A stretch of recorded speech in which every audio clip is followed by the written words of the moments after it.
mengatakan saya sendiri dari Suami dan teman-teman saya yaitu Reno, Arti Sasriani, Putri Okvitasari, Putri Wayuningsi, Alvia Kalinda Azalia Azmi, Katrina Janita Hutahuruk, Dina Devita Marpaung, Melda Apriani, Patahila, dan Wahida.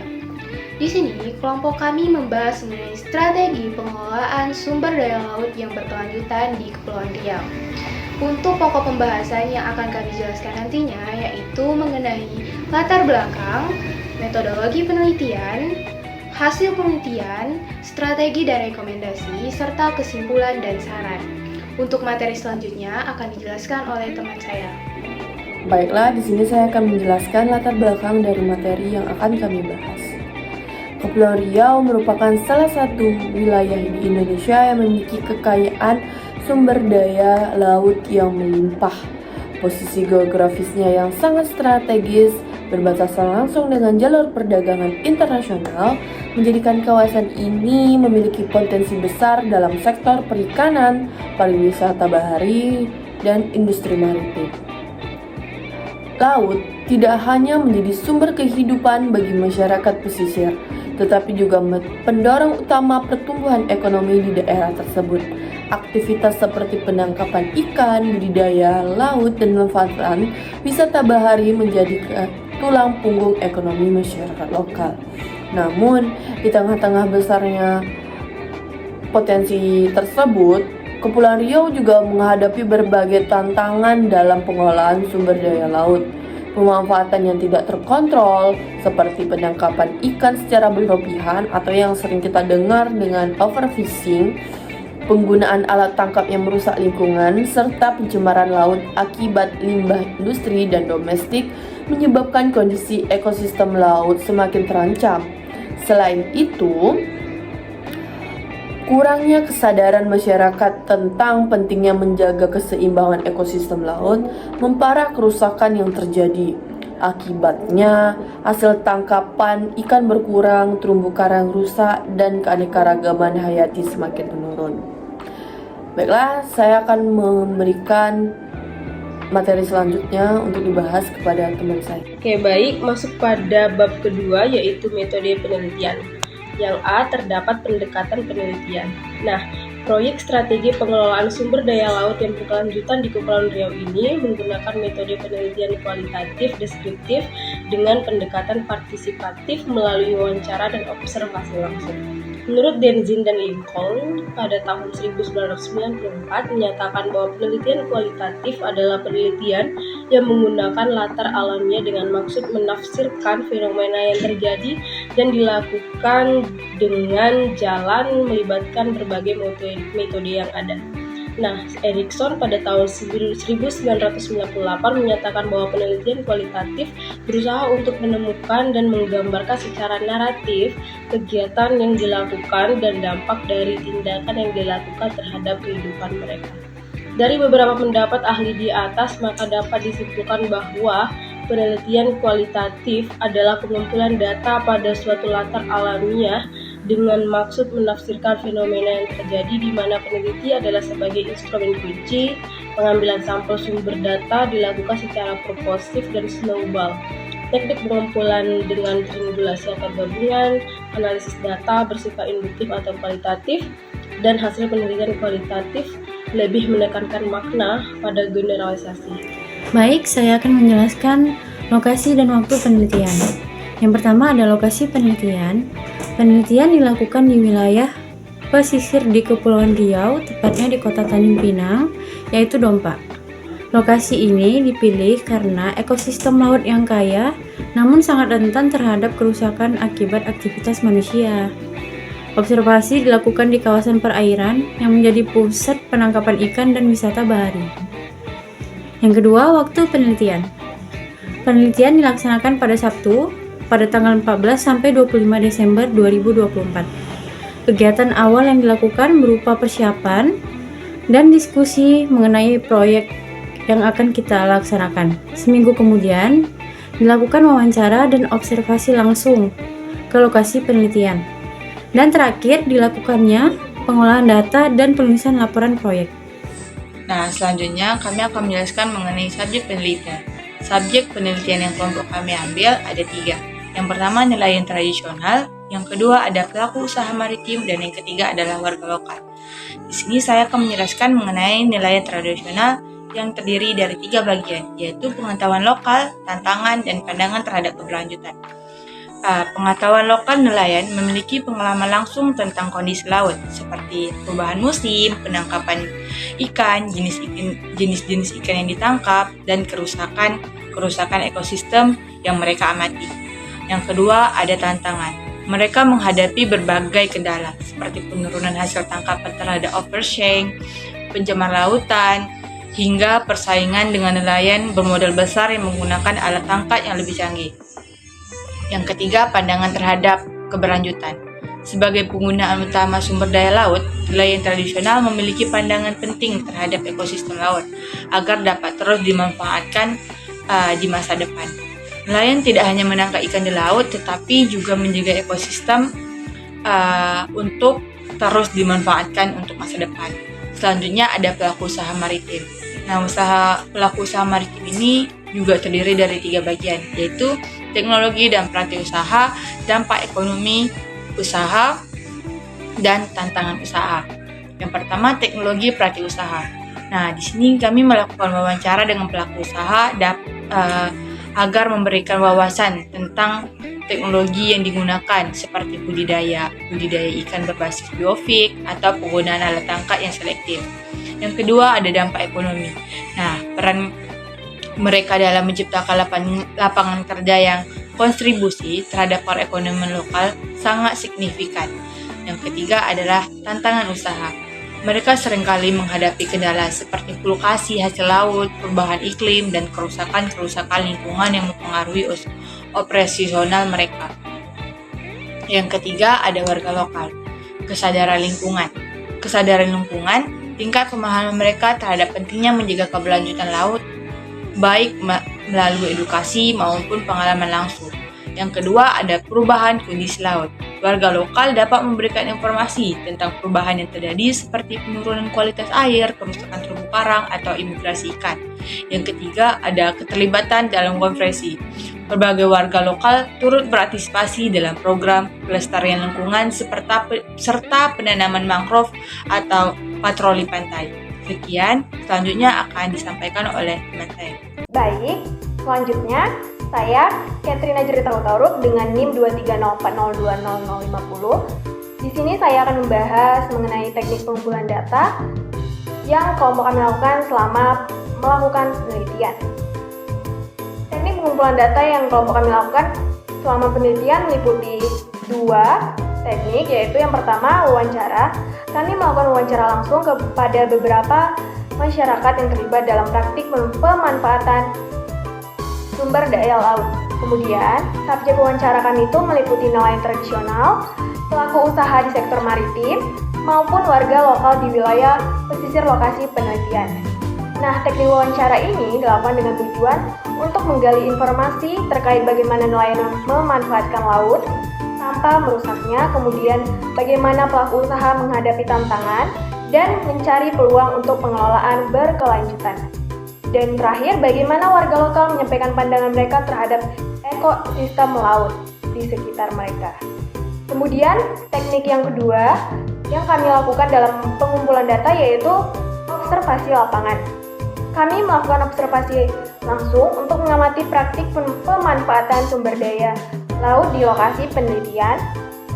Hal ini dilakukan dengan tujuan untuk mendapatkan gambaran tentang aktivitas nelayan sehari-hari, kemudian kegiatan ekonomi maritim yang dilakukan pelaku usaha, kemudian untuk melihat langsung kondisi ekosistem laut termasuk keberadaan sampah dan lain-lain.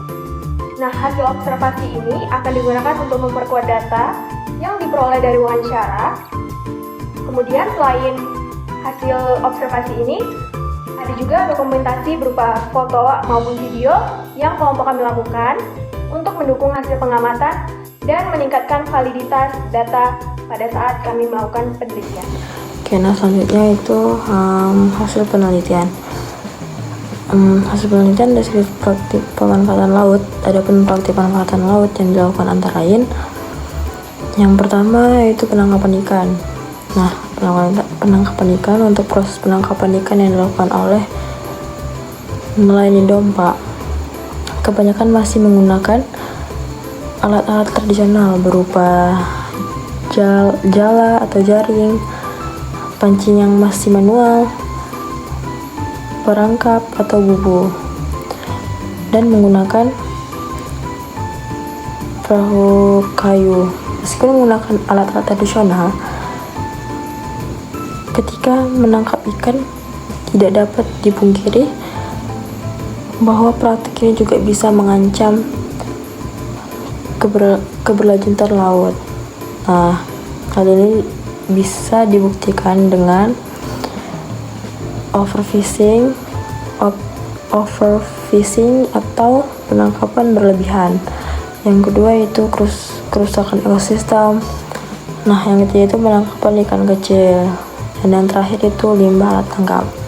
Oke, sekian, terima kasih. Yang kedua, usaha kuliner di bidang maritim. Untuk usaha kuliner yang berada di Dompak merupakan usaha kuliner dengan konsep sebagian masakan laut, masakan umum Nusantara, dan ditambah sedikit masakan dari luar. Konsep usaha ini ramah lingkungan dengan melestarikan mangrove untuk menjaga ekosistem laut di sekitar tempat usahanya. Namun, masih banyak yang perlu dilakukan agar praktik pemanfaatan laut tidak merusak lingkungan dengan keseimbangan ekosistem. Apabila usaha tidak dikelola dengan baik, maka akan menimbulkan dampak buruk bagi laut seperti pencemaran lingkungan, gangguan pada kehidupan masyarakat lokal, dan tekanan pada ekosistem pesisir. Perkenalkan, saya Melda Apriani, NIM 2304020105.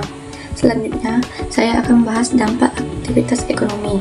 Aktivitas ekonomi yang dilakukan masyarakat pesisir di Dompak bergantung pada sumber daya laut, memberikan dampak besar. Dampak ini biasa dirasakan dari segi ekologis maupun sosial ekonomi. 1. Dampak ekologis. Kerusakan habitat laut. Kerusakan ini mengurangi kemampuan laut dalam mendukung keanekaragaman hayati dan kemampuan laut untuk menjaga ekosistem yang sehat jadi terganggu. B. Pengurangan keanekaragaman hayati. Overfishing, penggunaan alat tangkap destruktif, serta pencemaran mengakibatkan berkurangnya populasi spesies laut tertentu, terutama yang bernilai ekonomi tinggi. Kalau ini terjadi, spesies yang bernilai ekonomi tinggi seperti ikan tuna, lobster bisa habis. Bahkan hewan langka seperti penyu laut atau hiu yang terancam punah karena sering diburu. Kalau keanekaragaman hayati laut terus menurun, dampaknya akan terasa pada masyarakat yang hidup di sekitarnya. 2. Dampak sosial ekonomi. Penurunan ketergantungan masyarakat terhadap laut kalau hasil tangkap lautnya semakin sedikit. Nelayan akan kehilangan penghasilan utama mereka. Banyak keluarga nelayan yang akhirnya terpaksa mulai melalui profesi ke sektor informal lainnya, misalnya menjadi buruh bangunan atau pekerja migran di kota. Masalah pekerjaan ini sering tidak tetap atau tidak memberikan penghasilan yang cukup untuk kebutuhan hidup mereka. B. Ketimpangan sosial dan ekonomi. Ketimpangan ini meningkatkan angka kemiskinan di kalangan masyarakat pesisir karena hasil tangkap nelayan kecil, kalah banyak, dan kalah kualitas sehingga pendapatannya lebih rendah. Nah, sebelum kita masuk pembahasan selanjutnya, perkenalkan saya Reno dengan NIM 23040201. Di sini saya akan membahas tentang strategi dan rekomendasi. Dalam strategi dan rekomendasi terdapat A. Strategi pengelolaan berbasis edukasi, di mana pengelolaan sumber daya laut yang berkelanjutan di Kepulauan Riau dapat ditingkatkan melalui pendekatan berbasis edukasi. Adapun cakupannya yang pertama yaitu dengan melakukan sosialisasi alat tangkap ramah lingkungan. Artinya alat tangkap ramah lingkungan. Edukasi mengenai alat tangkap yang ramah lingkungan sangat penting untuk mengurangi dampak negatif terhadap ekosistem laut. Alat tangkap seperti jaring ramah lingkungan dan perangkap ikan yang tidak merusak habitat dapat membantu menjaga keberlanjutan stok ikan. Kemudian untuk pelaksanaan sosialisasi, kegiatan sosialisasi dapat dilakukan melalui workshop, seminar, dan pelatihan langsung di lapangan. Pemerintah daerah bersama dengan lembaga non-pemerintah dapat berkolaborasi untuk memberikan informasi yang akurat tentang manfaat penggunaan alat tangkap yang berkelanjutan dan bagaimana cara menggunakannya dengan benar. Kemudian yang kedua itu ada pelatihan teknologi tepat guna, di mana dalam hal ini terdapat sistem monitoring stok ikan. Pelatihan mengenai penggunaan teknologi seperti sistem monitoring stok ikan sangat penting untuk membantu nelayan dalam menentukan waktu dan lokasi penangkapan yang optimal. Ini termasuk penggunaan aplikasi berbasis data cuaca dan iklim untuk memprediksi musim tangkapan ikan. Kemudian untuk implementasi teknologi, pelatihan ini dapat mencakup pengenalan perangkat lunak dan perangkat keras yang digunakan untuk memantau kondisi perairan serta kesehatan populasi ikan. Dengan pemahaman yang baik tentang teknologi ini, nelayan dapat membuat keputusan yang lebih baik dan menghindari yang dinamakan dengan overfishing. Kemudian yang ketiga itu ada keterlibatan masyarakat dan stakeholder. Dalam hal ini tentunya harus terdapat partisipasi aktif, di mana dengan mengajak nelayan dan masyarakat pesisir untuk berpartisipasi dalam program edukasi ini sangat penting. Dengan melibatkan mereka dalam proses pembelajaran, akan ada peningkatan kesadaran akan pentingnya keberlanjutan sumber daya laut.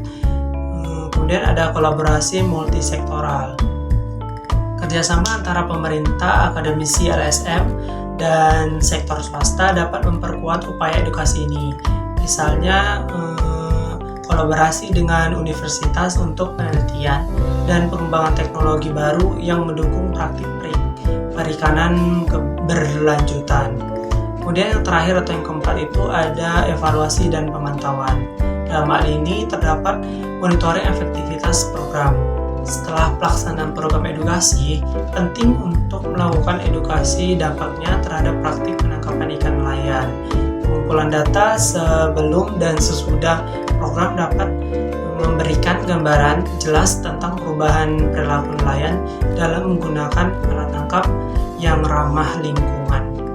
Dengan menerapkan strategi pengelolaan berbasis edukasi ini, diharapkan Kepulauan Riau dapat mencapai pengelolaan sumber daya laut yang lebih berkelanjutan, menjaga keseimbangan ekosistem laut, serta meningkatkan kesejahteraan masyarakat pesisir laut. Baik, itu saja pembahasan dari saya, kemudian akan saya serahkan kembali kepada moderator. Terima kasih. Dari pembahasan yang telah dijelaskan oleh teman-teman saya tadi, dapat ditarik kesimpulan bahwa Kepulauan Riau menghadapi tantangan yang signifikan dalam mengelola sumber daya laut secara berkelanjutan. Sebagai wilayah yang kaya akan potensi laut, daerah ini menghadapi berbagai permasalahan, mulai dari eksploitasi sumber daya yang tidak terkendali, degradasi lingkungan akibat aktivitas manusia, hingga ancaman perubahan iklim yang semakin memperparah kondisi ekosistem laut. Tantangan ini membutuhkan perhatian serius dari berbagai pihak, karena keberlanjutan ekosistem laut tidak hanya penting bagi keseimbangan alam, tetapi juga berdampak langsung pada kesejahteraan masyarakat lokal yang bergantung pada sumber daya tersebut. Oleh karena itu, diperlukan pendekatan yang kolaboratif dan terintegrasi, di mana masyarakat, pemerintah, akademisi, serta pelaku usaha berperan aktif dalam menjaga kelestarian laut. Pendekatan ini hanya mencakup upaya untuk mengurangi tekanan pada ekosistem laut melalui regulasi yang ketat, insentif ekonomi bagi praktik ramah lingkungan, serta kampanye kesadaran yang bertujuan untuk mengubah pola pikir masyarakat terhadap pentingnya konservasi sumber daya laut. Demikian, keberlanjutan ekosistem laut di Kepulauan Riau dapat terjamin tidak hanya untuk generasi sekarang, tetapi juga untuk generasi mendatang. Kemudian, ada beberapa saran dari kelompok kami. Yang pertama yaitu mengenai penguatan kebijakan dan regulasi pemerintah. Pemerintah harus memperkuat regulasi yang mengatur pemanfaatan sumber daya laut, seperti pembatasan penangkapan ikan yang berlebihan, larangan penggunaan alat tangkap yang merusak, serta penegakan hukum yang lebih tegas terhadap pelanggaran lingkungan. Yang kedua yaitu peningkatan partisipasi masyarakat. Masyarakat harus dilibatkan secara aktif dalam setiap tahap pengelolaan lingkungan, mulai dari perencanaan hingga pelaksanaan. Kampanye kesadaran lingkungan perlu digalakkan melalui berbagai media seperti seminar, pelatihan, dan kegiatan berbasis komunitas. Yang ketiga yaitu penguatan kerja sama multi-stakeholder, di mana kerjasama antara pemerintah, akademisi, organisasi masyarakat sipil, dan sektor swasta sangat penting dalam mengatasi permasalahan ini. Dan yang keempat yaitu peningkatan infrastruktur dan pengelolaan sumber daya. Infrastruktur pendukung seperti fasilitas, pengelolaan limbah, dan sistem pemantauan kualitas air harus ditingkatkan untuk mengurangi dampak pencemaran. Dan yang kelima yaitu pendidikan lingkungan sejak dini. Dengan menanamkan nilai-nilai ini sejak dini, generasi mendatang akan memiliki kesadaran yang lebih tinggi terhadap pentingnya menjaga kelestarian ekosistem laut. Cukup sekian presentasi dari kelompok 2. Kami mengucapkan terima kasih banyak dan mohon maaf apabila ada salah dan silap. Kami tutup presentasi dengan wabillahi taufiq wal hidayah. Wassalamualaikum warahmatullahi wabarakatuh.